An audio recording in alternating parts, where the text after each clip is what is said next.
Up YouTube, let's hear. Thanks again for visiting the channel. As always, I appreciate it.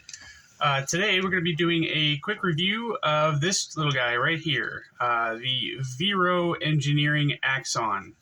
Absolutely wonderful, wonderful knife. I really enjoy this knife a lot. When this first came out, well, not when it first came out, when I first saw it, I had just been into collecting knives for about, I'd say, 8 months to a year. And I saw this guy come up. I think it was the nested liner lock version when I saw it. But of course, by the time I saw it, they were all sold out. And I really wanted this guy. So it took me a while, but finally, when they came out with the frame lock version, I was able to hop on it and buy this guy. So let's go ahead and get started with the review. Again, this is the Vero Engineering Axon titanium frame lock. It measures at 8 inches overall with a 3.4 inch blade, 3.6 inch handle, and a 3.25 inch cutting edge. Let's do the size comparisons. Compared to the Ontario Rat 1, the Rat's going to be just a little bit bigger. And compared to the Ontario Rat 2, the Rat 2 is going to be quite a bit smaller than the Axon. Next is the Demcos. The Demco 8020S obviously is going to be a little bit bigger than this guy. And, whoops, sorry, I dropped something there. And the Demco 8020.5 obviously is going to be a little bit smaller than the Axon. Last but not least, the Spyderco Paramilitary 2. That's a hair longer than the Axon. And the Para 3 obviously is going to be a little bit shorter than the Axon. So let's get these guys close for carry profile. There we go. So again, the PM2 is just slightly smaller. I'm sorry, slightly bigger than the Axon, and the Para 3 is slightly shorter than the Axon. Get rid of this guy. All right, the thickness on this, the Para 3 is just a little bit thicker than the Axon, and at the highest point, it's nowhere near as tall as the Para 3. So pretty good in the pocket. Doesn't take up a whole lot of room. It's not super heavy. If memory serves correctly, this guy weighs 3.8 ounces, I believe. You're looking at a blade here of M390. I don't believe it has it on the blade here anywhere. There's just a serial number here on the bottom of the lock face and the Vero brand name on the where you have the jimping for the thumb on the spine of the blade. This is I can't remember if they say it on the site or not, but I consider this to be a sheep's foot blade. And I absolutely love the blade shape on this guy. This is probably the biggest reason that I wanted this was the blade shape. There's a flat grind that comes up to about 85% the height of the blade. And you've got a swedge that starts probably about 0.25 inches ahead of the lock face that extends all the way out to the end of the blade here. This guy is running on bearings.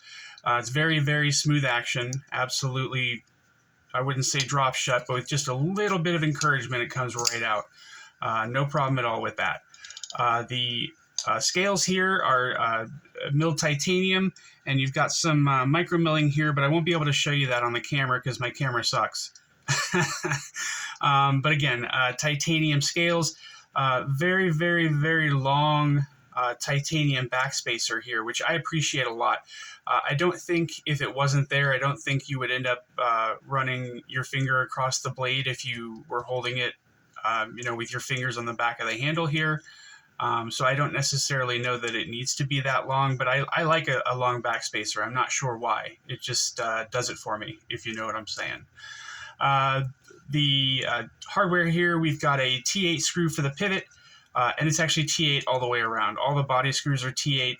And even though the screw for the pocket clip is internal, I believe that that's a T8 as well. I'm not going to take it apart to find out, but I'm fairly certain that that part is a T8. This comes in several different variants. You've got hand satin blade, belt satin blade, you got DLC coated, and you've also got several different options for the handles as well. Sometimes they have the nested liner locks have G10 versions in red and black, and I'm not sure if it comes in any other colors than that.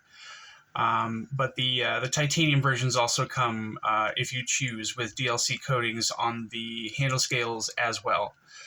This one in particular is obviously, as you can see, black DLC coated blade, and you've got a stone-washed titanium handles. There are no liners here since this is a titanium frame lock, and as I said, it's running on bearings. As far as the action goes, this is a very, very smooth knife. Like I said, just a little bit of encouragement to get it to drop all the way down.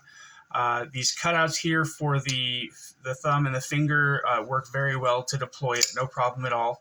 But this is also a front flipper, which I'm not great with front flippers, but this one works okay. I've never really had a problem with this knife with deployment or anything like that. The detent on this knife is perfect for me anyway. I don't know about you. Everybody has their own opinion on a perfect detent, but for me, this one has a perfect detent. The deployment is almost effortless, whether you're using the finger flick or the front flipper. I can't really, I mean, I can deploy it with my thumb, but it's a little bit awkward. I'm not sure if that would be the case for everybody or not, but it's a little bit awkward to deploy it with that cutout for the thumb. As you can see there, sometimes it just doesn't work. The price for this knife, it starts at $340 and it goes all the way up to $375 depending on the options you choose. And I think currently this knife is not available, but they do periodic drops. So if you're interested in this knife and you'd like to grab one, just be patient. They will be dropping more here at some point. You've also got a milled titanium pocket clip on this guy, which is nice. And believe it or not, there is no lanyard hole. Oh my goodness, what are we gonna do? That's okay. That doesn't bother me at all. So on this guy, there's no blade play whatsoever, left, right, up, or down. And the lockout is fantastic on this guy. I think we're locking up at about 45-50% there, which, it's a little bit late, but that's not going to cause any issues with the lock at all. So as far as ergonomics go, I wouldn't call it an ergonomic dream, but it is very, very comfortable in the hand. You've got this flat spot here that you can use to choke up a little bit if you choose to. You just got to be careful that you don't go up too high. It's got a small sharpening choil here, but there's no forward finger choil. So definitely be careful if you are choking up on this guy. The jimping is a little further back than I would prefer it to be, but that's okay. It still works pretty good. When you have this guy in hand, you're definitely locked in. It's not going to go anywhere.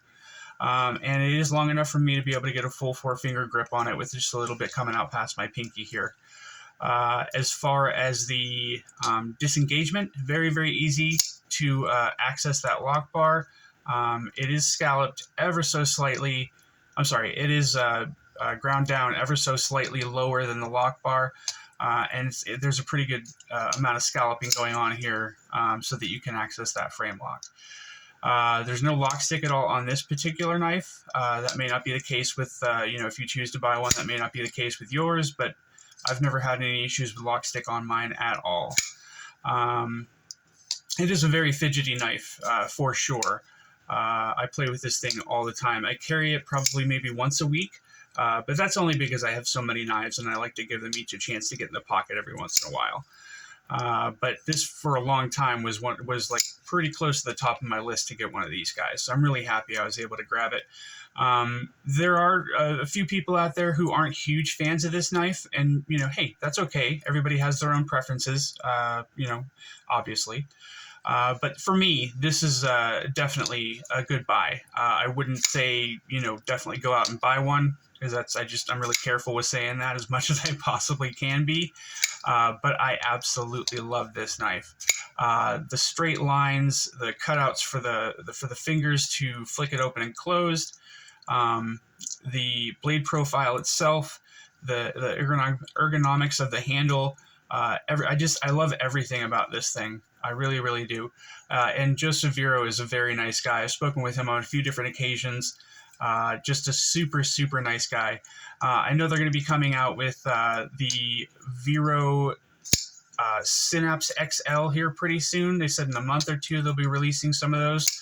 So I'm pretty excited to get one of those in my collection. If I'm able to get that one, I'll definitely do a review on it as soon as possible. But as you can see, this thing is just super, super smooth, super comfortable to use. Sometimes I miss the deployment, but that's just what it is. You know how that goes.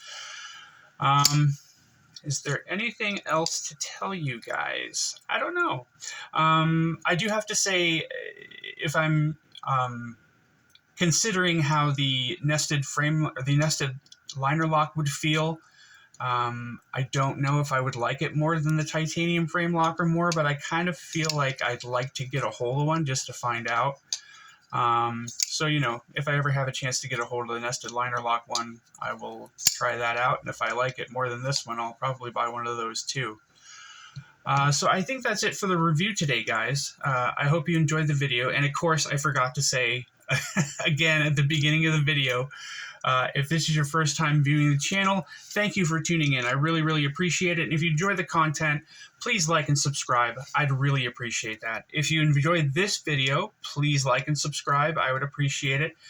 And stay up, y'all. Take it easy. Bye.